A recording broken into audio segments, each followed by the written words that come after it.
Pues bueno, bienvenidos a Ojalá. Si usted se pone a ver la crónica de los noticieros internacionales, se va a encontrar con contingentes humanos, miles, decenas de miles, emigrando desde la Europa del Norte, desde Oriente Medio, desde África,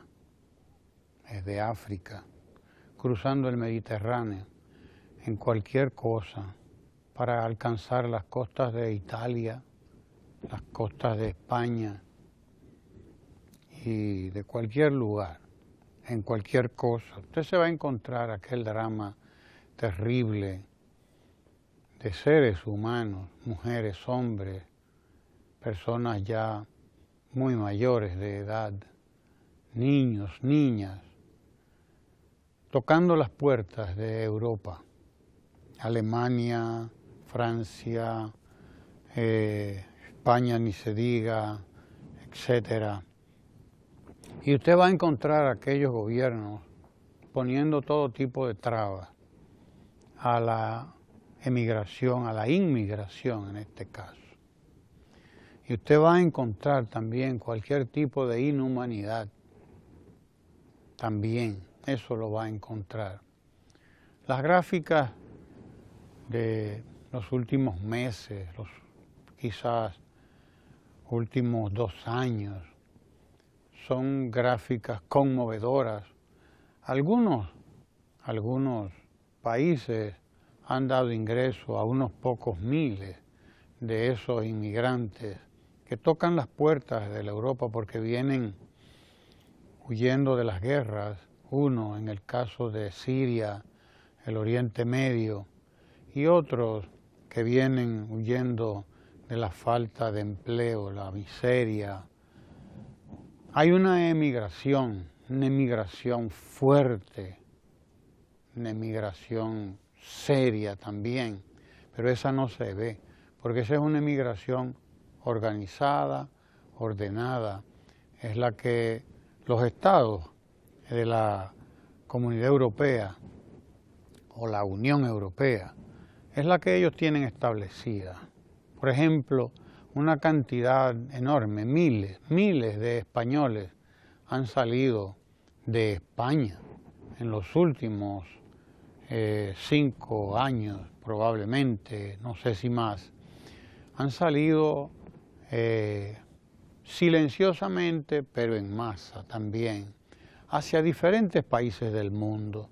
Han emigrado hacia los demás países de Europa, otros hacia América Latina, que es hoy la tierra de oportunidades a pesar de todo, a pesar de que América Latina ha ingresado en una fase también de recesión últimamente a partir de cambios que se viven en Brasil, en Argentina, etcétera. Sí, han estado emigrando también.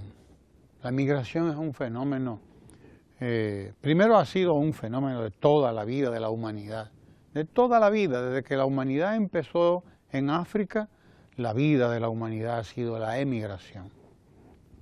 Así se ha dispersado la humanidad por todo el planeta, de migración en migración, de oleada migratoria en oleada migratoria.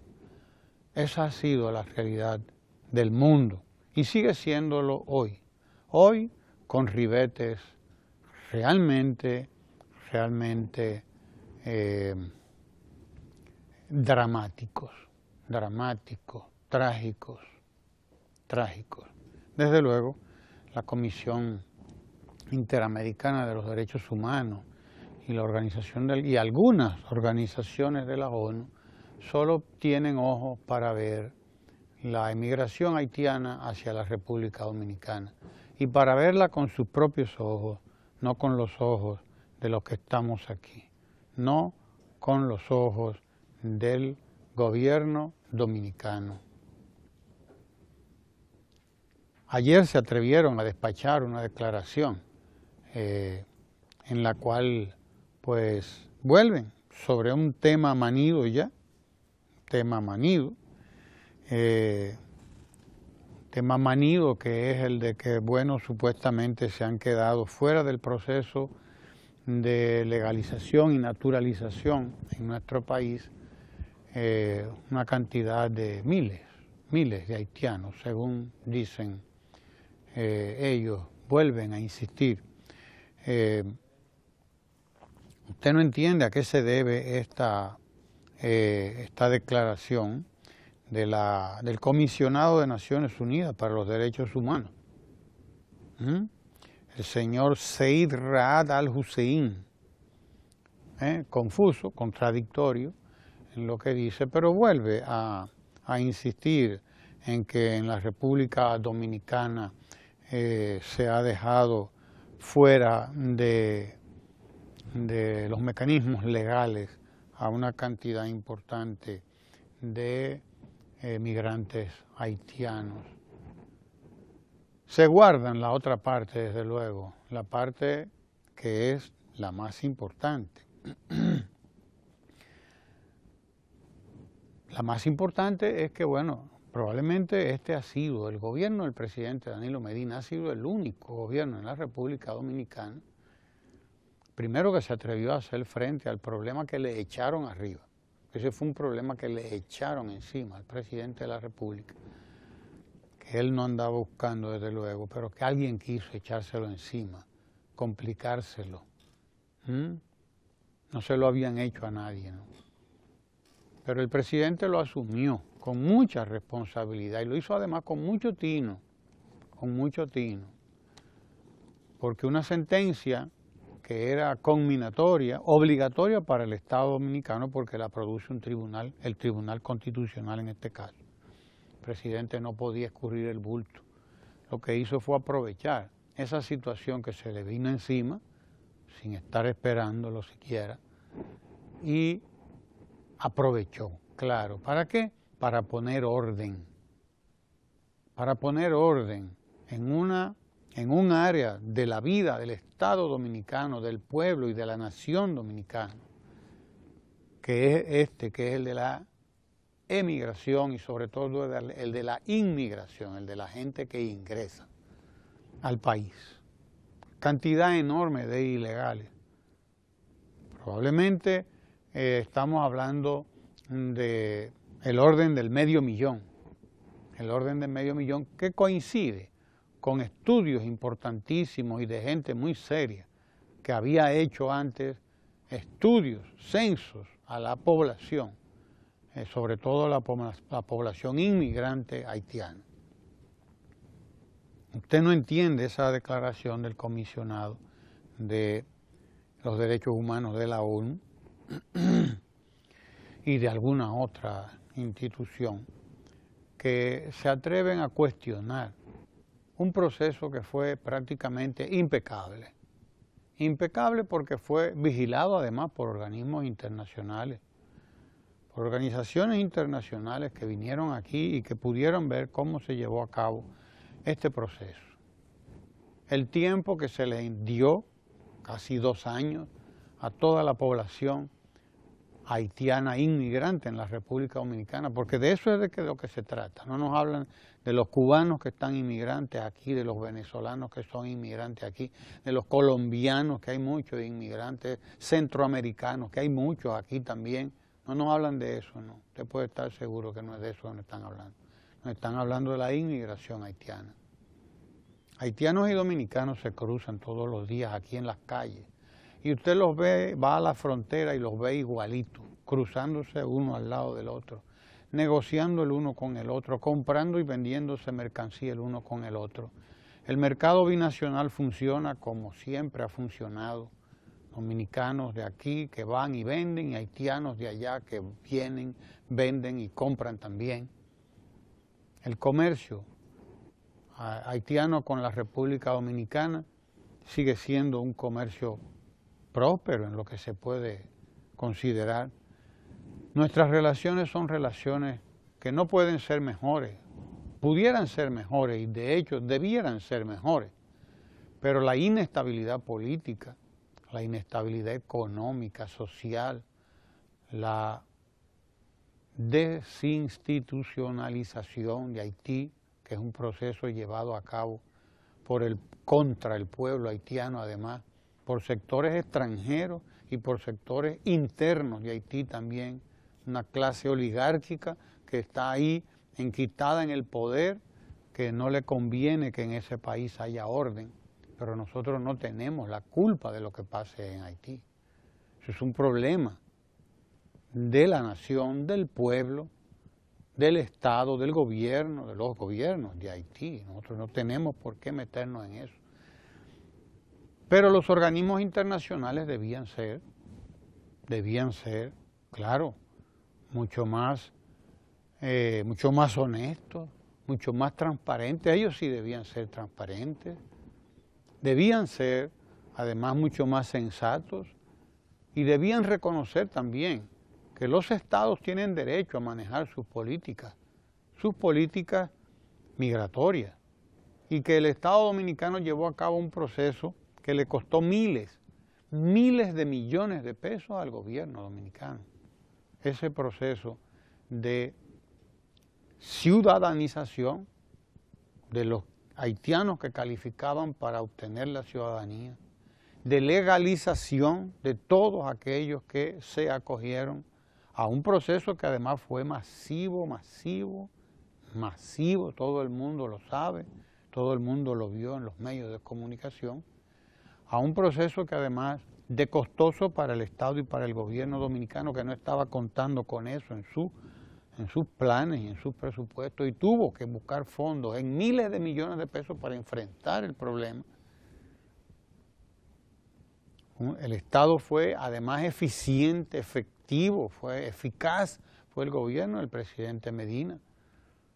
Y además fue honesto, fue transparente, dijo esto es lo que hay, esto es lo que hemos encontrado. Nosotros tenemos que poner orden en nuestra casa, nosotros tenemos que ordenar nuestra inmigración.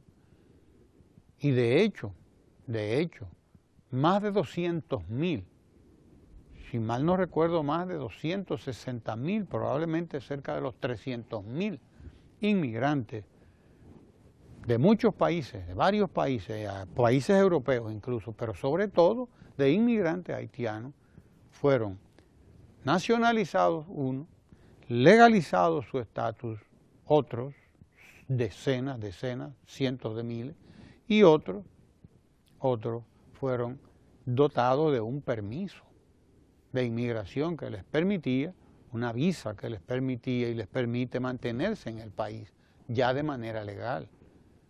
Ya podemos contar con un registro, saber qué es lo que hay, qué es lo que tenemos, poder tener controles, saber quiénes entran, quiénes salen. Por fin tenemos un registro organizado, creada una institución para que maneje todo este proceso. A nadie se le faltó el respeto. A pesar de que fue un proceso tan masivo, no hay registro de atropello a nadie. Nadie ha presentado una sola denuncia de atropello. De lo que sí presentaron inmigrantes haitianos fue querellas no contra el gobierno dominicano, sino contra el gobierno suyo, el gobierno de Haití, que a muchos de ellos les cobraron sumas importantes de dinero para dotarles de un pasaporte, de un acta de nacimiento, de un documento legal que les permitiera a ellos llevar a cabo el trámite de legalización aquí, porque no tenían un documento, no tenían un acta de nacimiento, no tenían un pasaporte, no tenían nada que les identifique aquí y que pudiera servir para que el Estado Dominicano reconociera un documento emitido por otro Estado, en este caso el Estado haitiano, y proceder a los procedimientos que se llevan a cabo en términos de migración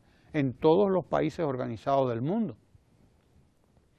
Les cobraron a ellos miles de pesos, les cobraron, o miles de dólares, que lo hicieron de aquel lado. Hubo empresarios dominicanos que le pagaron al gobierno haitiano miles de dólares para que les facilitara los documentos a sus trabajadores haitianos de aquí, Y ni siquiera eso.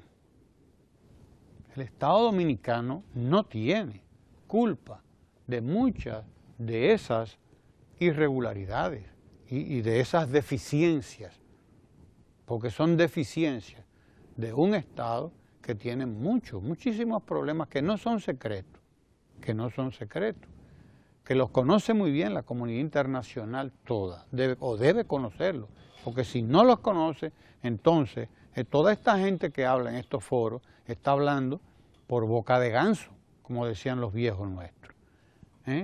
Está hablando por hablar, porque no conoce la realidad del tema que está tratando. Esa es la realidad. El presidente Danilo Medina llevó a cabo un proceso y lo sigue llevando a cabo además porque esto no se ha detenido. Un proceso formidable de legalización, de formalización de toda esa población inmigrante de diferentes nacionalidades, pero abrumadoramente haitiana, que ha estado por toda la vida aquí sin ningún documento que la identifique y que la proteja de los abusos además, porque dotarle de un documento, dotarle de una legalidad y de una formalidad es también garantizarle que no van a ser atropellados por ninguna autoridad por el hecho de ser ilegales, como sí les ocurría cuando eran ilegales, que estaban a merced de cualquier macuteador. Esa era la realidad. Eso se ha resuelto en buena parte con esas decisiones tomadas por el Estado, por el gobierno dominicano, por el presidente Danilo Medina, que se ocupó personalmente de que esto no llegara a donde muchos querían y creían que podía llegar. No llegó. Este proceso se llevó a cabo de una manera ejemplar, de una manera ejemplar. En un proceso tan masivo es probable que haya ocurrido alguna injusticia. Hoy, cómo no, la ocurren todos los días y no tiene que ser con la población haitiana nada más. Ocurren injusticias con dominicanos y con dominicanas también, porque vivimos en una sociedad injusta, muy injusta. La peor de las injusticias era mantener una población analfabeta como la que teníamos. Por ejemplo, es una gran injusticia. Y el gobierno acometió una campaña de alfabetización que todavía está en proceso, que no se detendrá mientras haya un dominicano, una dominicana, analfabeta o analfabeto. Por ejemplo, eso es una gran injusticia. Se han cometido muchas injusticias en la República Dominicana. La gran injusticia era mantener a los hijos e hijas de las familias pobres del país fuera de la escuela. La tanda extendida está permitiendo hoy resolver un problema de injusticia brutal en la República Dominicana, que hacía que los hijos y las hijas de las familias pobres abandonaran la escuela a los 4, a los 5 años de escolaridad, del sexto, el séptimo, en el octavo. Ahí arrancaba, en el 5º grado, por ahí de la primaria, arrancaba la emigración desde la escuela hacia buscar el trabajo para poder hacer algo para la casa. Y esa era una gran injusticia. Nuestros estados han sido cimentados sobre la injusticia. Entonces, no nos extrañe que haya podido ocurrir algún tipo de injusticia en un proceso que fue abrumador. Primero que fue intenso, porque hubo que hacerlo en tiempos récord, por los plazos que otorgaba la misma sentencia y las mismas disposiciones de esta gente, de estos tribunales que a veces toman las decisiones y se las imponen a los estados sin atenerse a las consecuencias de eso.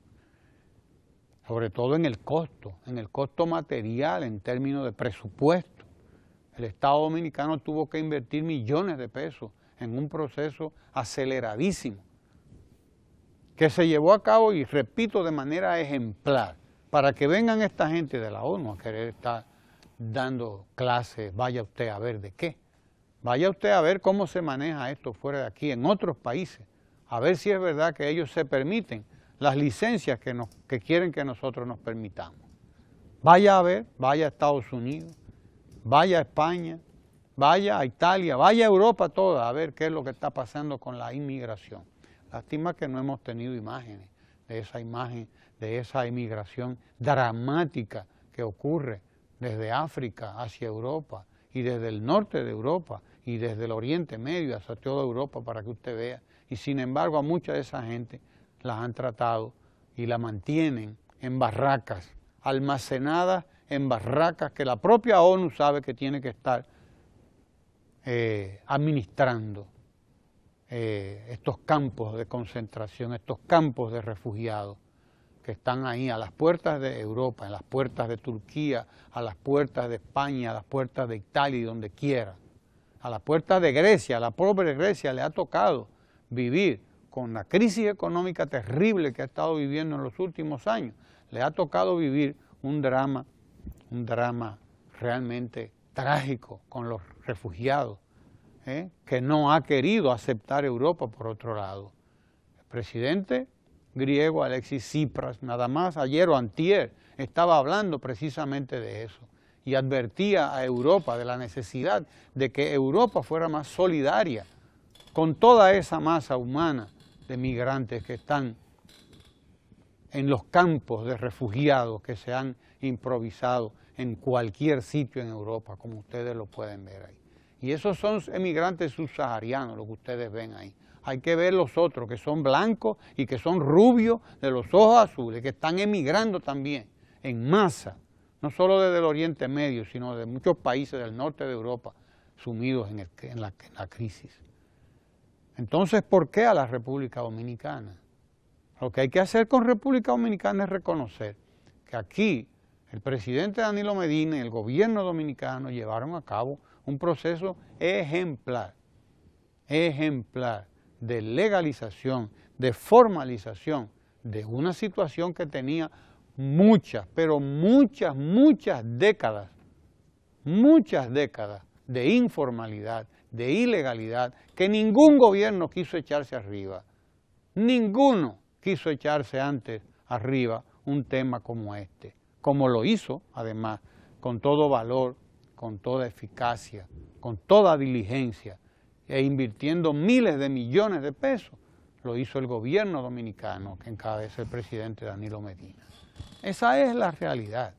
Entonces, nada, tendremos que seguir defendiéndonos de estas acusaciones, de estos desorejados que no quieren ver la viga en su propio ojo, nada más quieren estar viendo la viga en el ojo ajeno, que es mucho más fácil, claro que sí, es mucho más fácil. ¿Verdad, doña Francis? ¿Usted qué cree? Bueno, es mucho más fácil realmente uno adoptar como dirigente políticas públicas sin conflictos, que la ciudadanía esté contenta, que no me generen intereses de conflicto. Eso es fácil, eso es un camino fácil. Pero encontrar un Estado que haga frente a situaciones que nadie quiere hacerle frente porque te restan votos o porque te vuelven impopular, pero sin embargo la responsabilidad como ciudadano, como dirigente y como presidente de un país te obliga a asumir con responsabilidad temas como esto. Yo pienso que no se puede ser mezquino y hay que reconocer que el Estado Dominicano asumió con mucha responsabilidad una situación que se debió asumir hace muchos años y lo asumió con responsabilidad, con organización, sin pensar quizá el costo político que esto podía tener, pero que había que hacer. Y así como asumió el tema de nuestro hermano país de Haití, que había que entrarle mano, como dicen, así ha asumido con mucha responsabilidad otros temas que también ameritaban de una firme decisión y de una voluntad política. Estos países de Latinoamérica, siempre los técnicos que trabajamos dando conferencias y charlas, siempre hacemos énfasis que la gran diferencia para que una política pública funcione es la voluntad política de sus autoridades. Y sin lugar a dudas, el presidente Danilo Medina ha demostrado voluntad política, no solamente con el tema de Haití, sino con temas sensibles de la vida nacional, que ameritaban no solamente manos firmes, sino decisiones firmes y que él ha tomado. Una de ellas es la revolución educativa. Como nunca antes hemos podido avanzar. ¿Pero por qué? porque se ha implementado un programa planificado, organizado, resolviendo situaciones de necesidad sentida de un sector que ameritaba la voluntad política no solamente de quienes nos dirigen, sino de los diferentes sectores de la vida nacional. Y es por eso que hoy podemos exhibir una revolución educativa donde no solamente mostramos infraestructura, equipamiento, remozamiento de escuelas, hoy podemos exhibir una revolución educativa con una tanda extendida, donde niños y niñas no solamente son acogidos en una cantidad de horas, sino con una calidad educativa, con un currículo realmente ajustado a los nuevos tiempos. No solo porque a los niños se les da el uniforme, se les da su desayuno, su comida y su merienda, se le ayuda con los útiles, sino que se está preparando a una nueva generación para un país que necesita que se le dé cultura, artes, que se le dé robótica, que estamos hablando ya de inglés por inmersión. Estamos hablando que nuestros adolescentes están saliendo de bachilleratos ya técnicos. Estamos hablando de una revolución educativa que es más integral que solamente el hecho de que salgan graduados en las escuelas. Estamos hablando de una revolución que nos ha permitido que los productores locales de nuestro país sean parte de esta iniciativa. ¿Por qué? Porque a través de todos estos productos que se compran en los territorios, estamos también garantizando que se dinamice la economía local. Pero también esta revolución educativa está llegando a los docentes. Cada vez más nuestros docentes están más capacitados, más preparados, dotados de las herramientas. Y por eso quiero saludar la iniciativa del nuevo ministro de Educación, que tuvo el primer encuentro consultivo y de diagnóstico para hacer una estrategia de desarrollo institucional. No es solo trabajar hacia afuera, sino trabajar hacia adentro. Como parte de este encuentro que tuvo el ministro, con todo su personal, de ahí salieron varias decisiones, como crear un gabinete general integrado por los diferentes viceministros y encargados de departamentos para trabajar de manera mancomunada esta revolución educativa. Pero de ahí hacer gabinetes según sector, un gabinete general financiero administrativo para resolver todos estos temas pendientes que usualmente a veces son trabas para lograr las metas establecidas.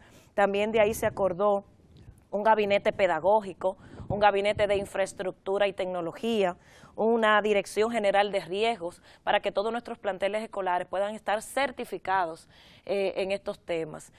Porque muchos de estos planteles escolares que tenemos, quizás es el único lugar seguro que tiene nuestros territorios en caso de huracanes, en caso de temblores, que sirven de refugios. Y cada vez se está también apostando a esto.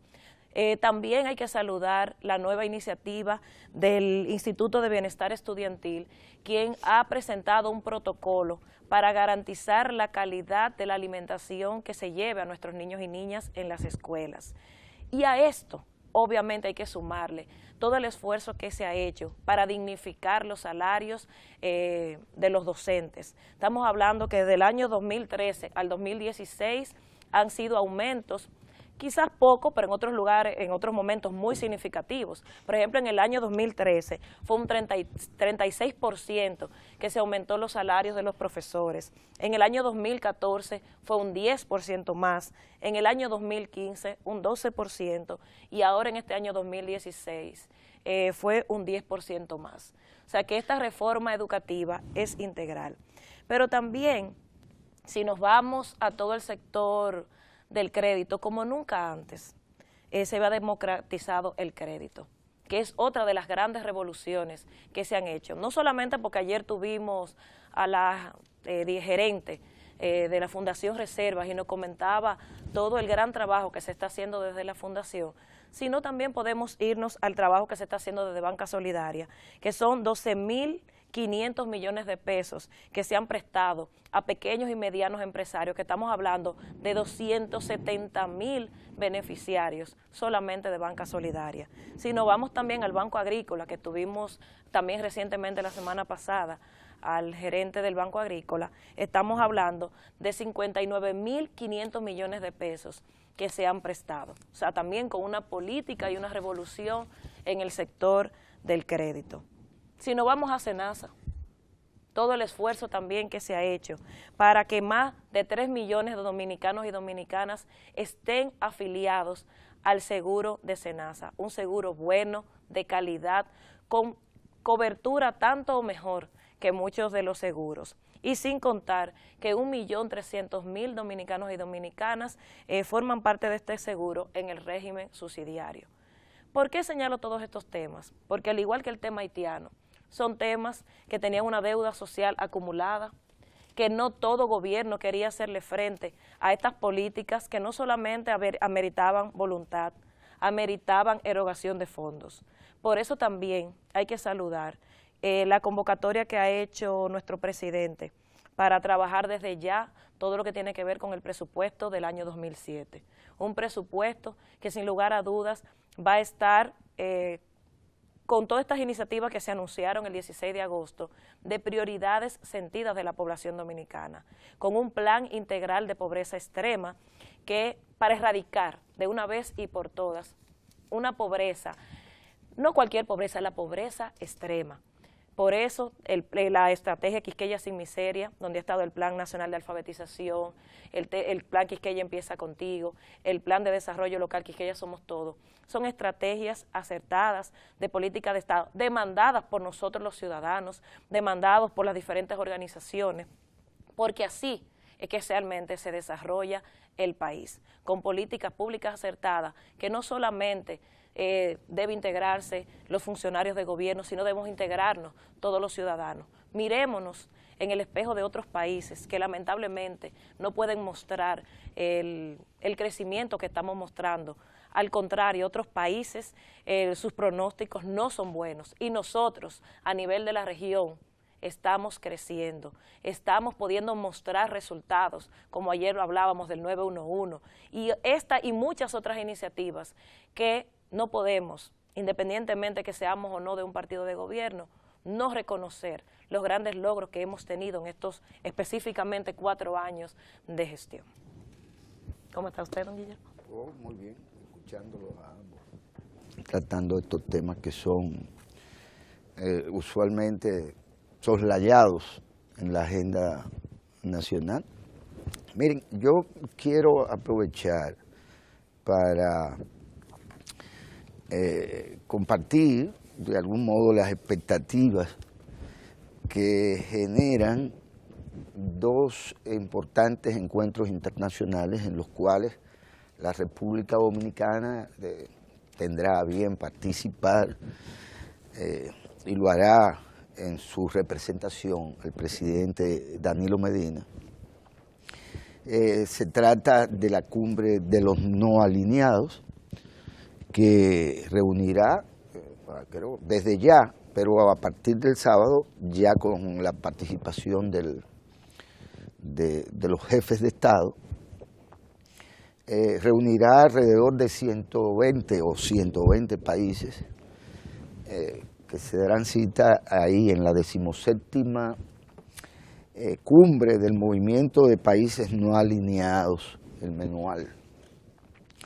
Un movimiento que al interior de las propias Naciones Unidas surge ya hace algunas décadas a propósito de la necesidad de, en medio de ese mundo bipolar de entonces, entre el llamado campo socialista y propiamente el imperio norteamericano, y llamado por algunos Occidente,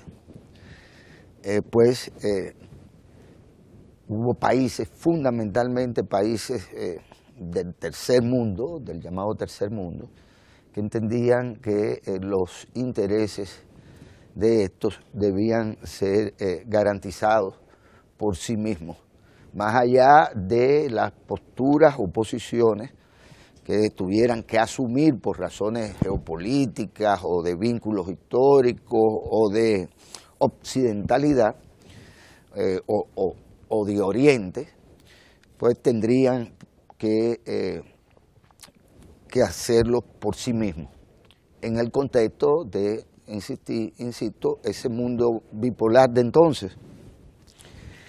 Este movimiento de países no alineados, por lo tanto, se reúne ahora ya por 17ª cumbre y se dan cita en Margarita, en Venezuela. ¿Por qué este encuentro genera también una cierta expectativa? Porque se trata de un encuentro que marca un tanto la solidaridad con el proceso venezolano y con la penosa y lamentable situación en la que se encuentra atrapada la población venezolana a propósito de una guerra económica que se le ha hecho al chavismo y que llega a su máxima expresión con crisis severas de abastecimiento y de alguna manera, de la poca utilidad o de la poca renta que ya o en estos momentos le da el petróleo a ese Estado, que por lo tanto, bueno, está en una situación en donde se ha pretendido, al igual que en otros sitios, pues darle un golpe de Estado en la modalidad posible,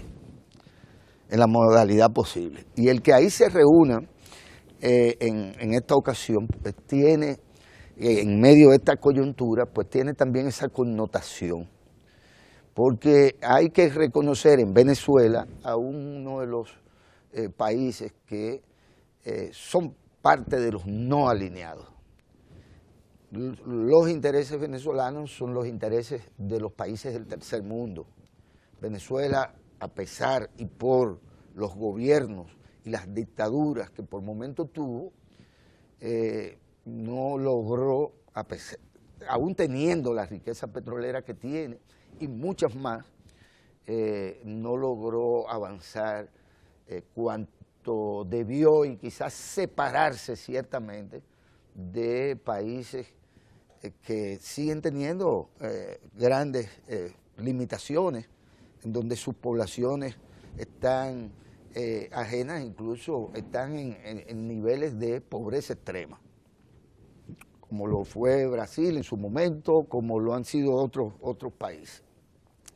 Pienso que Venezuela hay que reconocer, por lo tanto, en Venezuela un país más del tercer mundo, con el que hemos tenido geopolíticamente relaciones ampliamente ventajosas para nosotros. No se trata de ningún regalo, todo lo contrario. La República Dominicana compró su deuda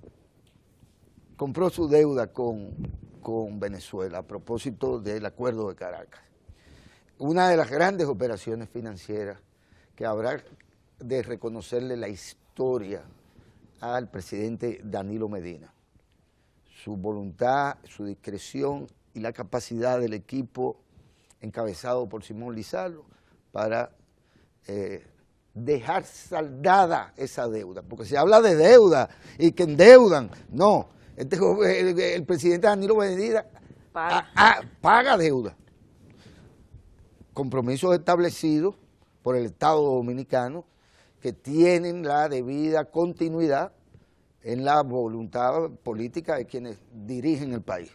En este caso y en esta coyuntura del presidente Danilo Medina.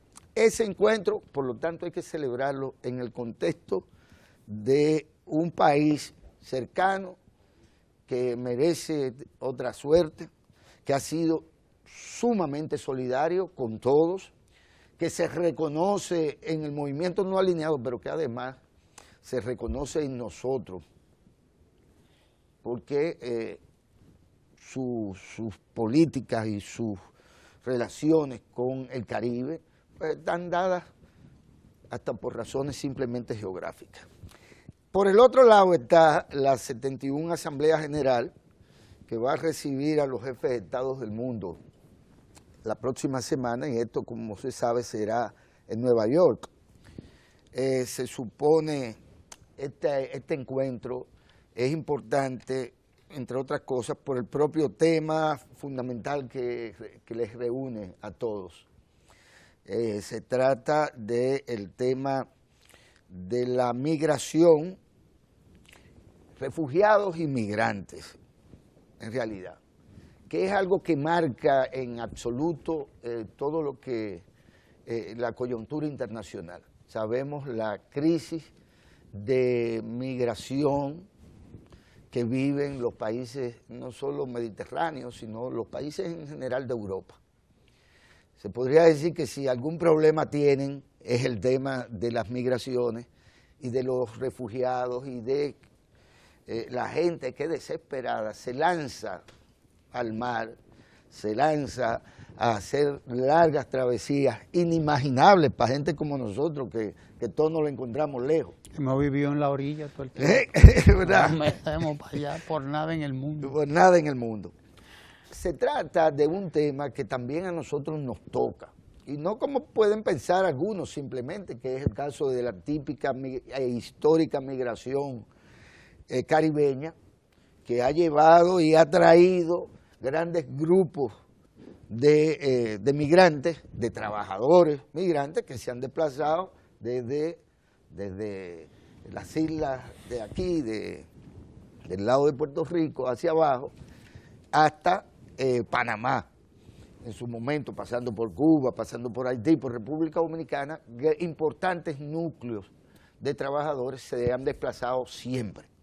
Y ese es un desplazamiento al que hemos estado, si se quiere, acostumbrados a través del tiempo, pero a mucha gente le cogió en su momento con que era el tema haitiano, cuando no se trataba solo del tema haitiano. Incluso el tema que usted trataba, Ramón, tiene su origen histórico, precisamente en esos flujos migratorios que se han registrado a través de nuestra historia. Pero, y voy entonces al tema de Venezuela. Aquí mucha gente quizás no se ha percatado, pero se irán percatando de que, y no lo digo despreciativamente, en absoluto, lo digo solidariamente, los venezolanos parece ser que hieden a Barco Viejo, como dicen. Es decir, usted se topa en cualquier momento, en cualquier situación, con un venezolano buscando trabajo. Exactamente lo mismo. Y se lo topará con los puertorriqueños, que están en una profunda crisis económica que ha sacado de su territorio, aunque sea para la Florida, para Orlando y no se sabe cuántas cosas más, y Nueva York y demás, ha sacado a más de 1.300.000 puertorriqueños que vivían en la isla y que se han tenido que desplazar, y que no son más que unos buenos migrantes, igualitos que los haitianos, que los venezolanos, que los dominicanos, igualitos que todos los que se han y se tienen que desplazar por razones fundamentalmente económicas, porque nadie quiere salir de su terruño, nadie quiere salir de Rancho Arriba, o de La Vega, o de La Vega. No, yo salí de La Vega. Porque Dígalo eso sí duro. es duro, ¿no? Y además es duro tener que salir de su terruño. De tal suerte que se va a tratar este tema, que también nos toca, que se va a tratar en las Naciones Unidas la próxima semana, ahí también estará el presidente de la República, que genera expectativa porque cada vez que le ha tocado hacer uso de la palabra en estas asambleas de las Naciones Unidas, lo ha hecho con piezas y con discursos innovadores en su perspectiva de los temas que ha tratado, pero además muy claro de la posición y la condición que tenemos nosotros como país no alineado, como país del tercer mundo, como un país del continente que tiene que asumir el tema también de las migraciones y de los refugiados, y que tiene que asumir los grandes temas que compartimos con el continente desde el principio mismo en que a los benditos españoles eso se les ocurrió posar aquí sus sentaderas. Mira, yo a propósito de Haití, en la prensa de hoy, en los periódicos, etcétera, de hoy, una noticia importante para la República Dominicana y para Haití también, porque es para ambos países, que es importante. La veda que se había impuesto a unos 23 productos dominicanos para ingresar en Haití, ha sido levantada, según lo ha informado el embajador dominicano en Haití, y también lo han informado las autoridades haitianas. Es decir, el comercio entre Haití y República Dominicana vuelve a fluir como tiene que fluir, como debe haber fluido siempre entre dos naciones que comparten la misma isla y que apenas están separadas por un riachuelo ahí. Entonces, esa es una información importante que yo creo que debe ser saludada por todos los dominicanos y las dominicanas, porque ese es un comercio importante para ambos países, primero, y segundo porque también hay que saludar la reactivación de la Comisión Mixta Bilateral que ha hecho o han llevado a cabo ambas naciones, pero particularmente con un papel protagonista desempeñado por el Ministerio de Relaciones Exteriores de la República Dominicana, primero dirigido por el hoy ministro de Educación Andrés Navarro y ahora continuado de muy buena manera, dicho sea de paso, por el nuevo canciller Miguel Vargas, que indudablemente calladito, sin hacer mucha alaraca y mucha cosa, ha estado reactivando la Comisión Mixta Bilateral y ha estado reactivando otras tantas iniciativas de las relaciones exteriores dominicanas. Mucha gente criticaba o esperaba, o incluso en estos medios salieron críticas de qué puede hacer Miguel Vargas ahí en Cancillería. Bueno, pues indudablemente puede, al parecer, hacer muchas cosas, porque además, y es bueno que lo recordemos, el Partido Revolucionario Dominicano, del que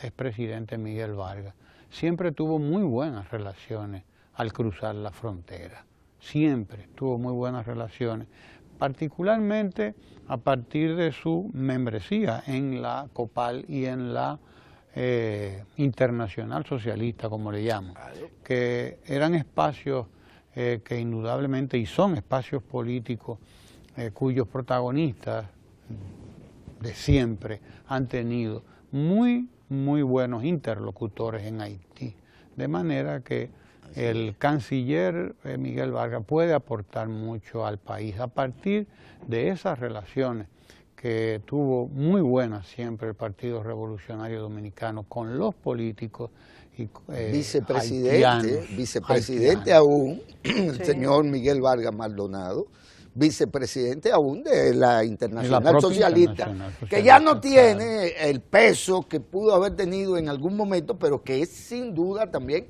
un espacio al cual el partido mismo de gobierno ha pretendido acceder desde hace ya bastante tiempo, y del que es observador, y donde se siguen reuniendo desde el punto de vista político, no diplomático, desde el punto de vista político se siguen reuniendo las principales fuerzas políticas gobernantes del mundo. Hay que apostar a que se sigan normalizando estas relaciones, a que se sigan además formalizando, porque lo único que está, he visto, ¿no?, entre las cosas que he leído y que he oído, en lo que está insistiendo actualmente el gobierno haitiano en la necesidad de que, y es un derecho del Estado haitiano y del Estado dominicano, de que se paguen los impuestos, los aranceles que tienen que pagarse como es normal en el comercio internacional. Y eso yo creo que nadie puede oponerse a eso. Es lo único que se necesita para que este comercio pueda fluir como les conviene al empresariado dominicano.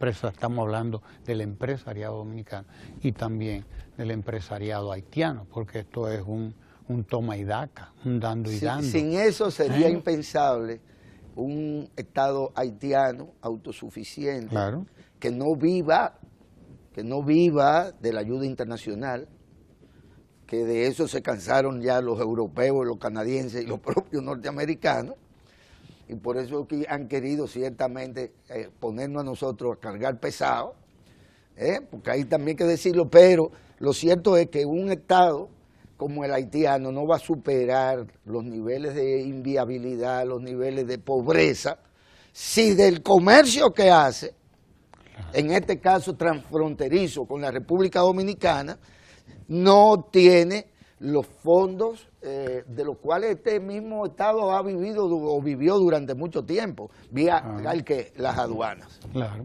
Eso es una nota positiva, muy positiva, la reactivación de la Comisión Mixta Bilateral y todo eso que hemos visto que ha estado ocurriendo en esas relaciones que van fluyendo como deben y como han debido fluir toda la vida.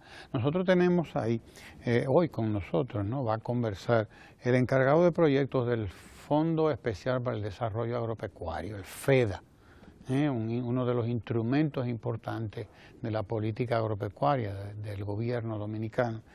Está Eugenio Geraldino, está con nosotros y nosotros vamos a conversar con él precisamente sobre esos proyectos de las visitas sorpresas y esas que están siendo trabajados en el FEDA, en el Fondo Especial para el Desarrollo Agropecuario.